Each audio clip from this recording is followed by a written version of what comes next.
ওম নমঃ শিৱা ওম নমঃ শিৱা। আজি শাওনৰ পহিলা সোমবাৰ। মন্দিৰলৈ যোৱা নাই, ঘৰতে পূজা অৰ্পণ কৰিছোঁ আৰু ঘৰতে শিৱলিংগত গাখীৰ ঢালি দিছোঁ। আৰু স্বাস্থ্যটো ইমানেই বেয়া হৈছিলে, পূজা কৰিবলৈও মোৰ শক্তি নাইকিয়া হৈ গৈছিলে। সঁচাকৈ 20 দিন মানে বেমাৰত পৰিলোঁ। এনেকুৱা বেয়াকৈ এবাৰ বেমাৰত পৰিলোঁ মানে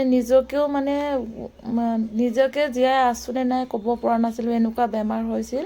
কিন্তু আজি সম্পূৰ্ণ নিজকে সুস্থ লাগিছে। আজি মোৰ বহুত ভাল লাগিছে মনটো। তাতে আজি সোমবাৰ আৰু সোমবাৰ দিনাখন আজি পহিলা শাওনৰ সোমবাৰ। সকলোৱে মন্দিৰত যায়, কিন্তু মই মন্দিৰত যোৱা নাই। স্বাস্থ্যটো ইমান ভাল নহয় যদিও ঘৰতে মই শিৱলিংগত গাখীৰ ঢালিছোঁ আৰু নিজকে বহুত ভাল লাগিছে আজিৰ দিনটোত। আৰু ইমান দিনে পূজা কৰিবলৈও মোৰ দেহ শক্তি নাছিল। এনেকুৱা অৱস্থা হৈছিল বেমাৰত।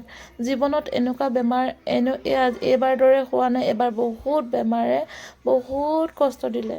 যি কি নহওক, ভগৱানৰ ওচৰত কোটি প্ৰাৰ্থনা কৰিছোঁ যেন ভালে কুশলে ৰাখে যেন, আৰু সমস্ত জগতক ৰাখক আৰু মোৰ গোটেই সহপৰিয়ালখিনিকো ৰাখক ভগৱান। সেয়ে আপোনাৰ ওচৰত কোটি প্ৰাৰ্থনা কৰিছোঁ।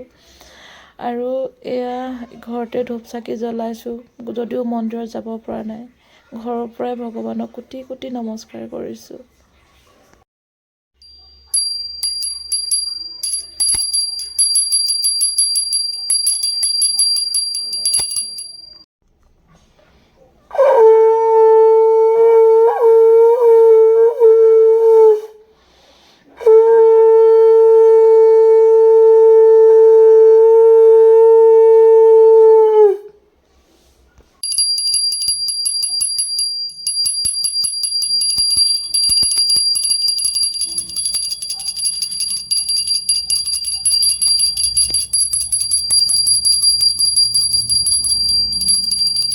সঁচাকৈ আজি বহুত ভাল লাগিছে। আৰু এনেকৈ পূজা কৰিব পৰাই নাছিলোঁ। 20 দিন মানেই পূজা কৰা নাই বুলি ক'লেও মিছা নহয়, কাৰণ স্বাস্থ্য ভাল নহ'লে একো কৰিবলৈ মন নাযায়। যিজনী মানুহে মই আগবেলা পিছবেলা ভগৱানৰ ওচৰত প্ৰতিমূৰ্তিৰ ওচৰত ধূপ জ্বলাওঁ, সেইজনী মানুহে ধূপ জ্বলাবলৈও শক্তি নোহোৱা হৈ গৈছিলে। আজি বহুত ভাল লাগিছে নিজকে, আৰু নিজকে যেন ভগৱানে বহুত শক্তি দিছে যেন লাগিছে। সঁচাকৈ আজিৰ দিনটোত নিজকে বহুত পবিত্ৰ লাগিছে। এনেকুৱা বেমাৰ চেপিলে যাতে কাৰো লগত নহওক, সেই মহাদেৱ।